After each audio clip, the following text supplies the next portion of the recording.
messieurs, bonsoir et bienvenue aux informations sur la TMTV. Les titres présidentiels au Sénégal, où en sont les candidats dans les campagnes, éléments de réponse dans ce journal. Tambacounda, les agents de la Grande Muraille Verte réclament 2 mois d'arriérés de salaire et menacent.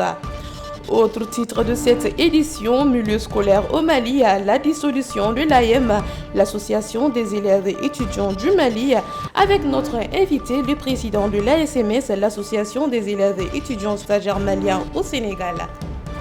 Voilà pour le sommaire de cette édition. Bonsoir et bienvenue à tous.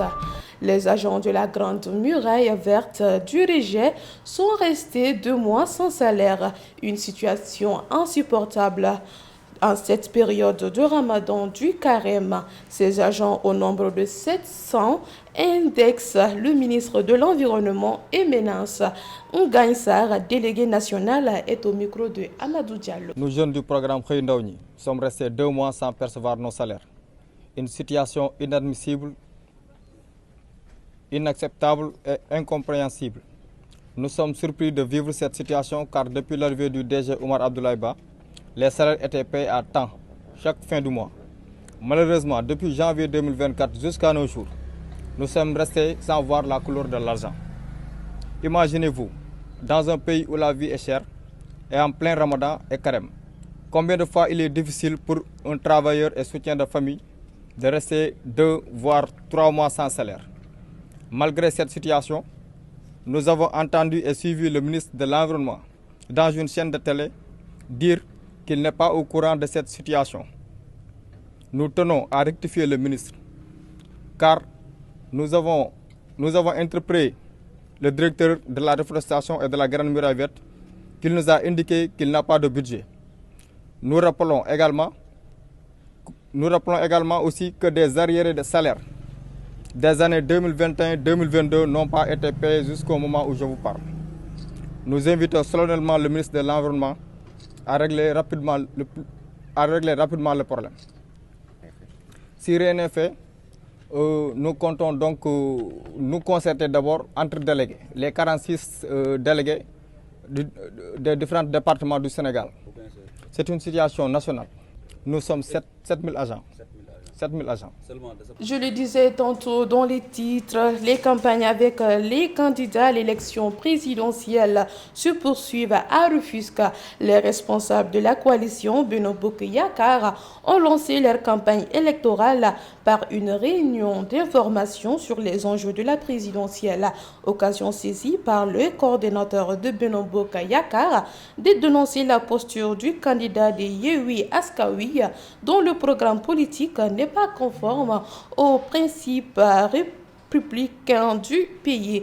La réaction des uns et des autres au micro de notre correspondant.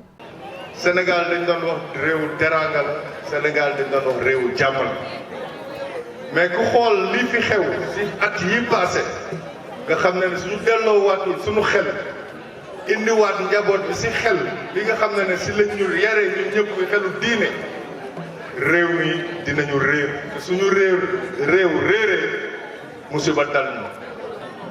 Quand je vois aujourd'hui quelqu'un qui est en prison que nous avons amnistié pour haute jàmm mu ne sa première déclaration c'est de changer la monnaie du Sénégal.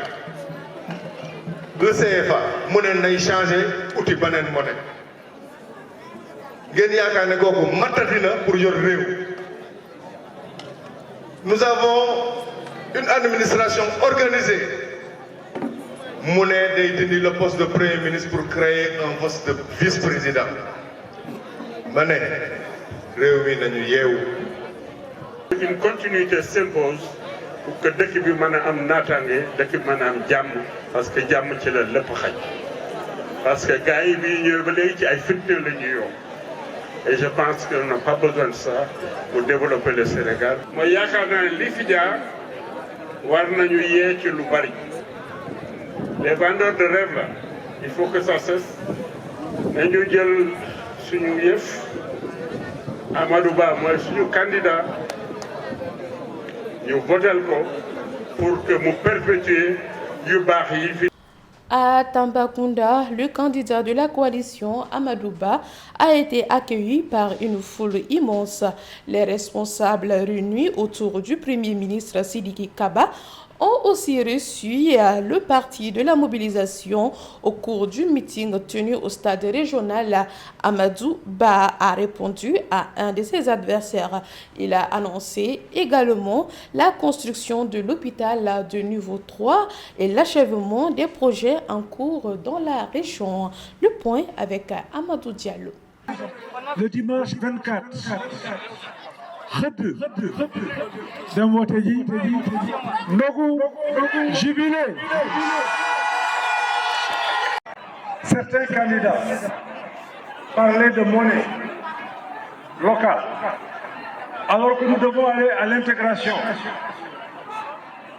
J'ai eu peur.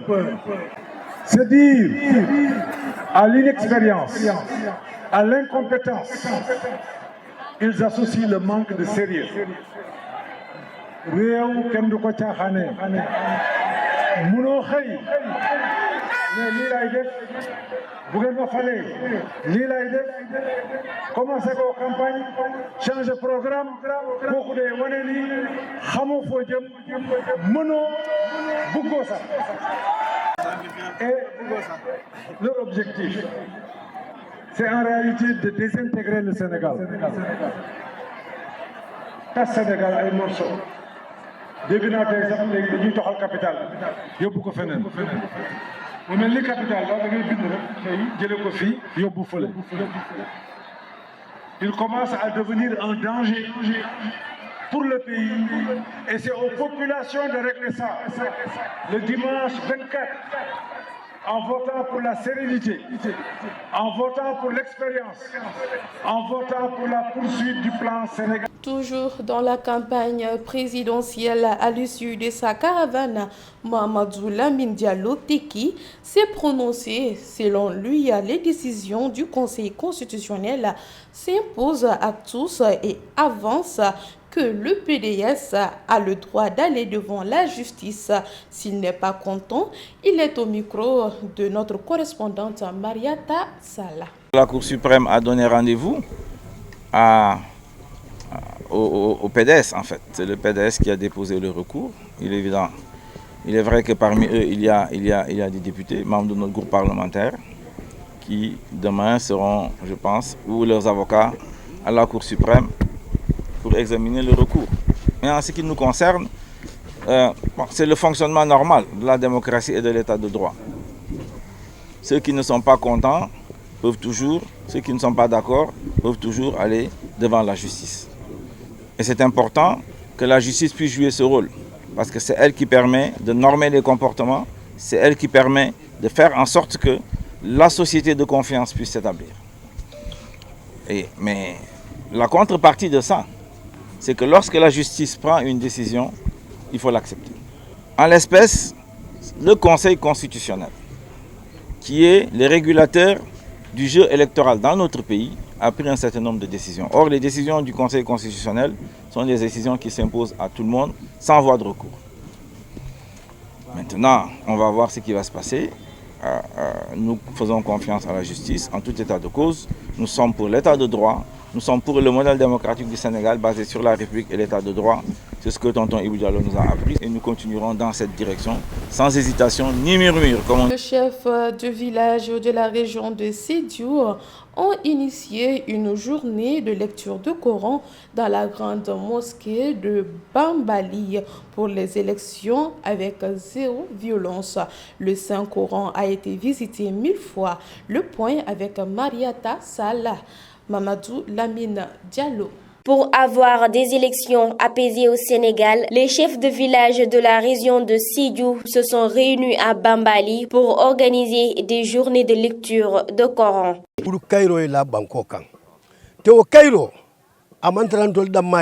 Nous avons organisé cette journée de lecture du Coran pour que la paix revienne au Sénégal. Cette paix est l'intérêt de tous. En général, le Sénégalais ne connaît pas la violence. Donc si nous voyons un changement de comportement, nous devons retourner vers la tradition, ce que faisaient nos ancêtres, faire des journées de prière pour des élections apaisées.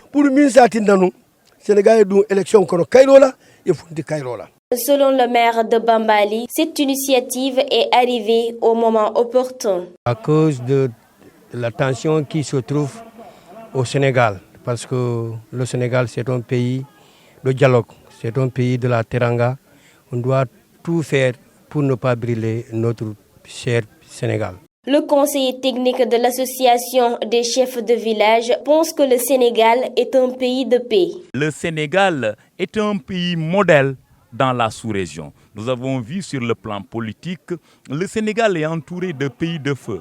Tous les pays qui nous entourent, ce sont des pays à histoire de coup d'État. Mais le Sénégal n'a jamais connu cela. Alors, et puis également, c'est des pays un peu à caractère révolutionnaire. Le Sénégal n'a jamais été cela parce que c'est dans ce Sénégal où nous avons, n'est-ce pas, tous nos très grands chefs religieux que le monde entier vient consulter au Sénégal. L'association régionale des chefs de village de la région de Sédhiou est prête à organiser des séries de rencontres de sensibilisation pour des élections sans violence au Sénégal. Je le disais tantôt dans les titres, après la suspension de ces activités, le gouvernement de la transition a procédé à la dissolution de l'association des élèves et étudiants du Mali à l'AM. C'est une des principales annonce du Conseil des ministres tenu le mercredi 13 mars à Koulouba. Il est reproché à l'association estudiantine d'être responsable de violences et affrontements en milieu scolaire et universitaire. Sur ces propos, avec nous ce soir, M. Mohamed Faye, président de l'association des élèves et étudiants stagiaires maliens au Sénégal. Bonsoir, M. Mohamed Faye. Bonsoir. Aujourd'hui, vous êtes avec nous sûrement pour parler de la dissolution de l'AM au Mali. Que pensez-vous de cette dissolution? Ok, bon, du point de vue objectif, je pense qu'avec la situation actuelle au sein de l'université comment on dit, sur la colline à Badalabogo, c'est une très bonne décision. Une très bonne décision. Est-ce que cette décision peut avoir un impact sur l'association ici, étant donné que vous êtes le président de cette association? Bon, du point de vue personnel, je pense qu'il n'y aura pas d'impact sur l'association des élèves étudiants stagiaires maliens ici au Sénégal.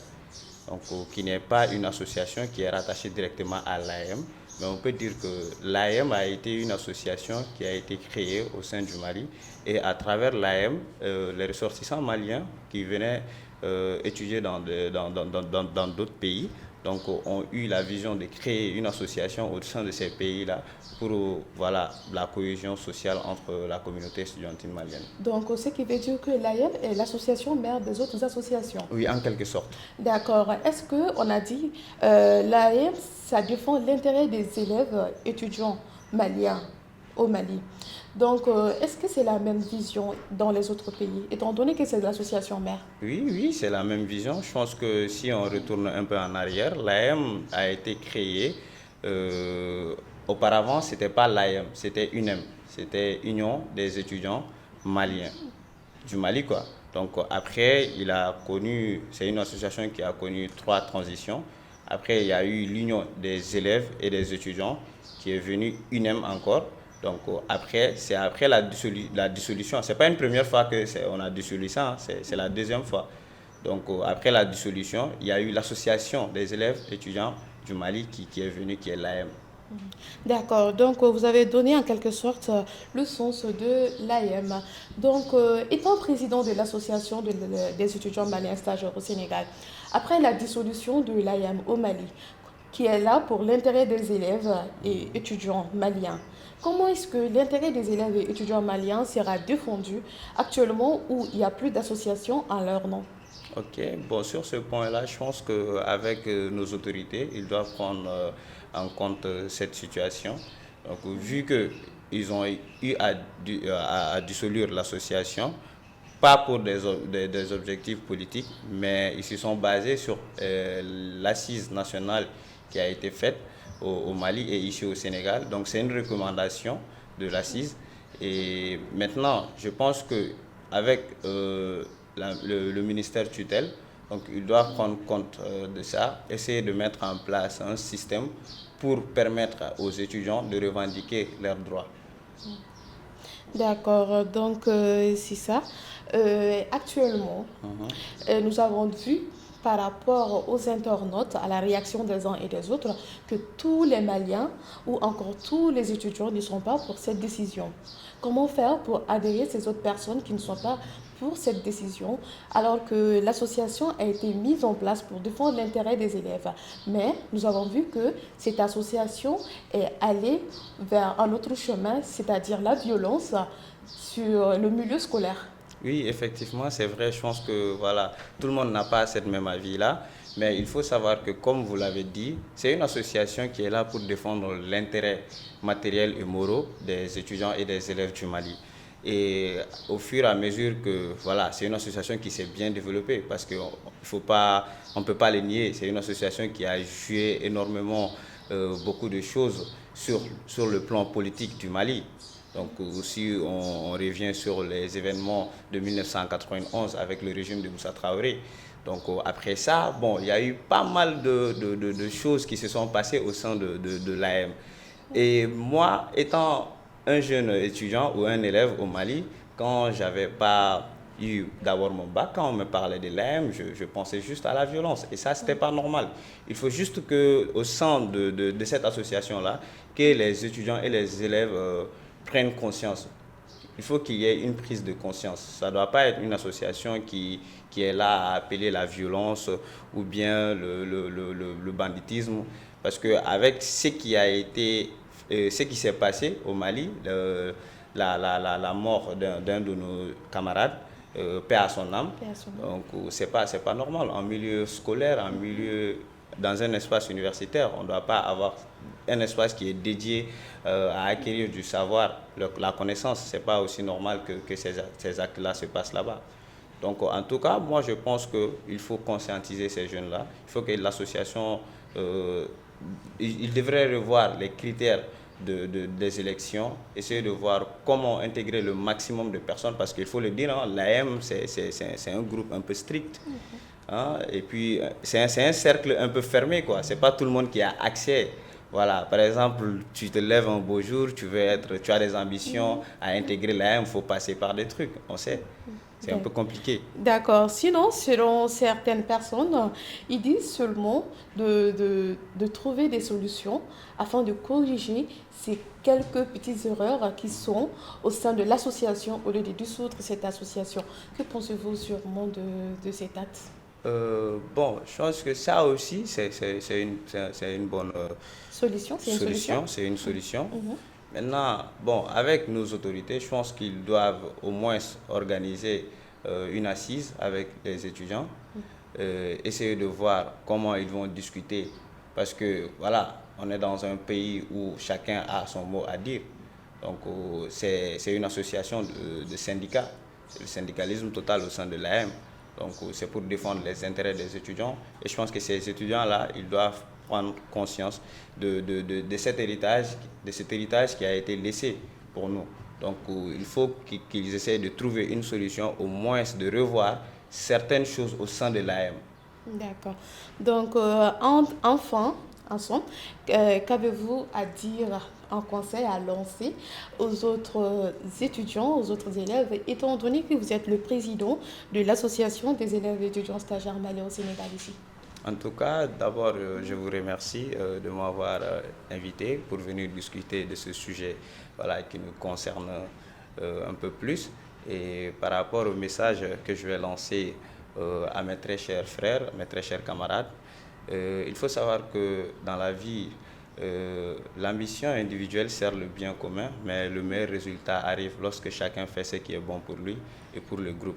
C'est une citation que j'ai appris au sein de l'école supérieure polytechnique, là où je suis. Il faut dire que la jeunesse, nous sommes comment on le dit, nous sommes la future génération qui doit être là pour faire de notre pays un pays de référence. Vous savez, il faut qu'il y ait une prise de conscience au sein de la jeunesse. si nous sommes là pour étudier, ce n'est pas parce qu'au Mali, il n'y a pas des universités, il n'y a pas des écoles, mais il faut le dire, ici, voilà, les conditions dans lesquelles nous étudions, ce n'est pas pareil au Mali.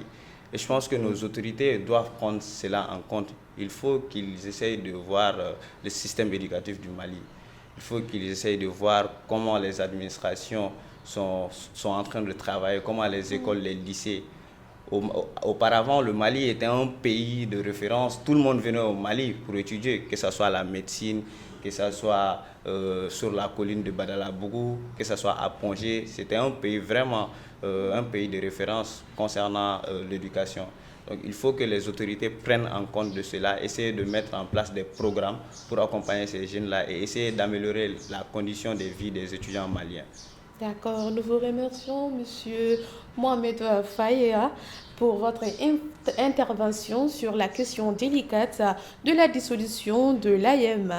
À présent, avant de clôturer cette édition, sport, modernisation du stade municipal Kaoun dans le département de Kaolack. L'élite de la commune demande aux autorités étatiques de construire un stade digne de son nom.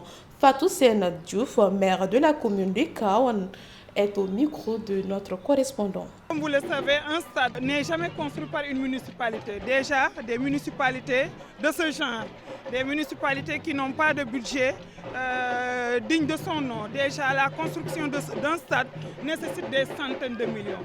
Et si vous venez au niveau de la commune de Kaoun, je peux dire que c'est 300, c'est 400 millions, par exemple, de budget. Si aujourd'hui on se mettait à construire un stade, c'est sûr et certain que tout le budget de la commune de Kaoun, on allait l'investir pour construire un stade. Et je suis sûre et certaine qu'on n'allait pas avoir le stade que nous voulons. Mais ce que j'ai fait depuis mon arrivée, c'est de saisir les autorités compétentes. Que ces autorités-là nous aident à moderniser ce stade. Ça, je l'ai fait depuis, ça fait maintenant plus d'1 an que j'ai eu à faire ça. Et ce que je voudrais dire par rapport à ça, c'est que le stade de Kaoun, les autorités gagneraient même à moderniser ce stade. Parce que vous avez remarqué que Kaoun, c'est presque à 5 minutes de Kaolack. Et Kaolack aujourd'hui est saturé. D'ailleurs, la preuve, cette année, il y a beaucoup de matchs qui devaient être tenus à Kaolack, qu'on a joué ici dans le stade de Kaoun. Donc moi, je pense que les autorités étatiques, les autorités au niveau national gagneraient à rétablir ou bien à construire ou bien à moderniser le stade de Kaoun, parce que c'est toute la jeunesse du département, c'est toute la jeunesse de la région de Kaolack qui en bénéficierait. Donc aujourd'hui, je leur lance encore un appel allant dans ce sens-là. J'ai vraiment envie de moderniser ce stade-là pour le bonheur de mes jeunes, pour le bonheur des jeunes du département et pour le bonheur même des jeunes de la région et des jeunes. C'est ce qui met fin donc à cette série d'informations. Merci à vous de l'avoir suivi et passé d'excellents moments en compagnie des programmes de la TMTV, la télévision Tamasheka, la culture au cœur de l'Afrique.